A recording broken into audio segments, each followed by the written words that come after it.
E aí, pessoal, tudo bem com vocês? Bom, nesse vídeo nós vamos estudar um dos filósofos mais importantes do pensamento contemporâneo, o alemão Friedrich Nietzsche, né? Então, capítulo 11, módulo 11, Nietzsche, o crepúsculo dos ídolos, né? O Nietzsche é um filósofo muito conhecido pelo teor extremamente ácido das suas reflexões.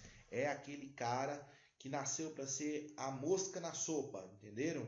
Nasceu para quebrar paradigmas, nasceu para trazer uma nova roupagem à filosofia. E você vai perceber que o principal campo de crítica da filosofia nietzschiana é justamente a questão da moral, do comportamento da sociedade do século XIX. Além disso, a relação do papel da filosofia, da aplicabilidade da filosofia. São os eixos centrais que o Nietzsche vai abordar nas suas obras, né?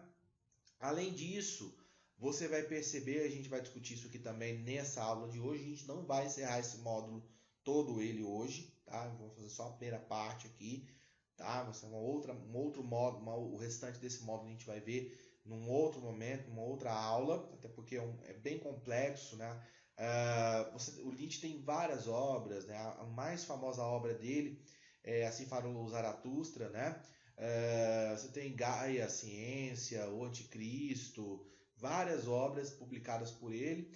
E uma das questões que mais deixou Nietzsche assim reconhecido foi o seu estilo de escrita. É uma escrita muito complexa, muito difícil, porque ele não segue uma linha acadêmica, ele quase escreve como se fosse um livro literário. Então a obra dele não tem aquela linearidade com início, meio e fim, né? Começo, desenvolvimento, conclusão, né? Então às vezes ele está falando de alguma coisa, vai lá e volta, né? Enfim, então o próprio estilo dele, né? Um estilo que é diferente do até então produzido naquele período. Enfim, então é um cara que tem uma contribuição de reflexão muito importante e a gente vai entrar, né, e estudar um pouquinho sobre ele a partir de agora, tá bom? Vamos lá.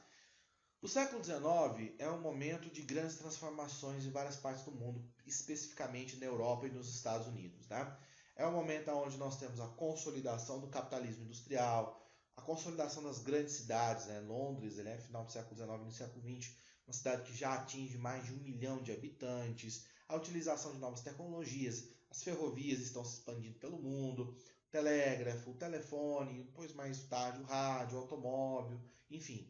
Então, a humanidade está alcançando um patamar de desenvolvimento até então nunca imaginado. Né?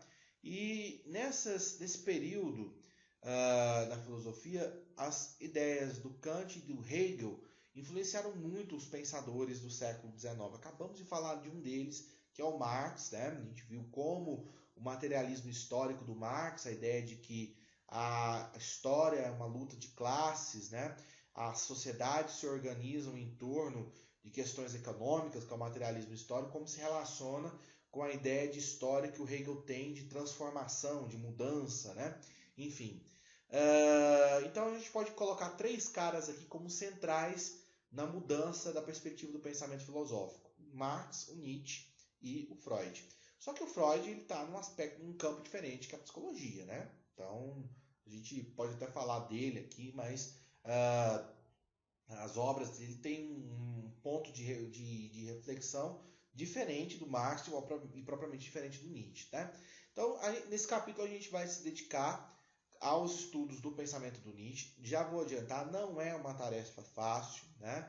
Além de ser um filósofo com complexas ideias, tem um estilo de escrita muito peculiar, que dificulta muito, né? O entendimento das suas teses. Então, por exemplo, eu tenho alguns livros aqui do Nietzsche em casa, tenho, por exemplo, Gaia, a Ciência. É um livro que você tem que ler 3, 4 vezes para você entender, começar a entender o que ele está querendo falar. Né? A escrita dele é bastante complexa, mas mesmo assim é um cara que tem umas ideias muito bacanas. A gente vai falar um pouco sobre o seu pensamento aqui, tá? Se por um lado, né, você tem um estilo, né, que torna a compreensão das suas obras um pouco difícil, por outro lado, a forma do Nietzsche expor as suas ideias é bastante interessante, porque ele é bem austero, ele é bem contundente. Né? Então ele tem uma crítica feroz, ácida, extremamente aguda, né? Ele deixa isso muito claro em todas as suas obras, tá? E você percebe, para ler Nietzsche, você tem que ter um conhecimento de filosofia muito grande, porque ele simplesmente faz uma crítica de 2000 anos de produção filosófica. Então ele começa a pensar lá na Grécia, ele passa pela Idade Média, pela modernidade, enfim. Então é um cara que tem uma bagagem intelectual muito grande, leva essa bagagem para suas obras. Então você não consegue ler Nietzsche se você não souber de Platão, se você não souber de Sócrates, se você não souber de sofistas, se você não souber, se você não ler Schopenhauer, que é o grande inspirador, né, das obras do Nietzsche, enfim, é um cara que tem uma base intelectual muito grande, tá? Aqui nós temos dois grupos, né, dois filósofos que influenciaram muito o pensamento do Nietzsche, principalmente o Schopenhauer e em um menor grau, né, os sofistas, tá? Então foi do Schopenhauer que ele extraiu essa ideia, essa crítica radical ao objetivo, ao valor objetivo da verdade, né, ao papel da filosofia. Tanto olha que frase que o Nietzsche diz, né? Não existem fatos, o que existe são interpretações. Para ele não existe verdade absoluta. Não há possibilidade de nós, como seres humanos, buscar entender todas as coisas. Nós nunca vamos conseguir completar essa tarefa, né? O que existe é justamente uma interpretação relativa, não é um relativismo, tá? A gente vai falar disso mais adiante, mas a visão de um determinado fato, ela é pessoal, é sua e diferente da minha. Se eu assistir um acidente de carro, né, e você assistiu o acidente e eu pedir para você descrever esse acidente, as duas narrativas nós vamos encontrar elementos que aproximam, mas elementos que diferenciam. A sua visão sobre um determinado fato, ela gera uma determinada verdade. E a minha visão também. E aí, essa verdade que eu provoquei e a verdade que você provocou, elas se anulam ou elas se somam? Essa é a grande questão que o nosso glorioso Nietzsche vai levantar aqui, tá? Então, segundo o próprio Nietzsche, né, e o próprio Schopenhauer, que essa visão vem do Schopenhauer, o que nós conseguimos captar do mundo, né, de entender do mundo, são meras interpretações advindas dos nossos sentidos, né? Então, a gente acha que conhece o mundo como ele realmente é, mas o que a gente vê do mundo nada mais é do que interpretações sobre esse mundo, né? Então, contrariando Hegel, que acredita, né, que o real é racional, que tudo pode ser explicado através de uma perspectiva racionalizadora, extremamente racional, o Schopenhauer e o Nietzsche consideram que o que existe de real, na verdade, é o representacional. O que isso significa?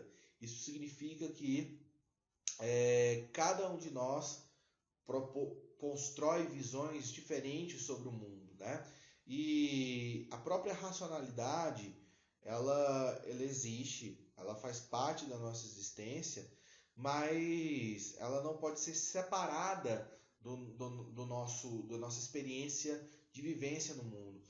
O Hegel, né, faz parte de uma tradição de filósofos racionalistas, onde você tem a razão acima de todas as coisas. E o que o Nietzsche e o Schopenhauer estão dizendo, que não adianta você separar a razão do corpo, a razão da vontade, né, dos desejos. Elas não podem ser separadas, elas não podem ser colocadas em polos opostos, porque elas fazem parte da mesma experiência, né? Então é esse sentido de crítica que ele apresenta aí, tudo bem? Então o Schopenhauer ele vai derrubar, né, o pilar ao qual a filosofia foi construída, onde a razão é a característica que define o ser humano. Para o Schopenhauer, define o ser humano a vontade, o desejo, né? O ser humano sempre busca algo a mais, sempre está buscando algo, né? Inclusive o próprio conhecimento só se estabelece através dessa vontade. E aí o Nietzsche parte dessa plataforma, né, dessa visão de mundo, dessa interpretação do Schopenhauer, tá, para ampliar essa discussão, levando, como eu disse para vocês, para o campo da moral e do comportamento.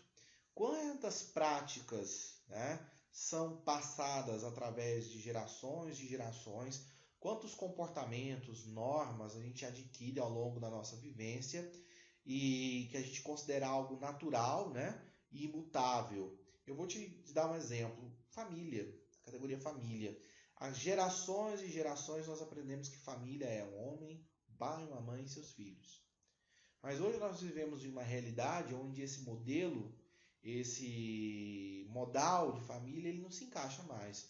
Porque você tem família onde você tem dois pais, duas mães, ou só o pai ou só a mãe. Família onde o avô e a avó exercem o papel de pai e mãe. Então, nós aprendemos valores impostos, seja pela sociedade, e o Nietzsche faz principalmente uma crítica muito pesada em relação à questão da religião, né? E a gente aceita isso como uma verdade absoluta, imutável, né? E leva isso para a vida inteira. Inclusive, essa reflexão é muito presente no livro dele, O Anticristo. Os títulos dos livros do Nietzsche são sempre chamativos. Ele não está fazendo uma apologia ao demônio, ao diabo aqui nesse livro.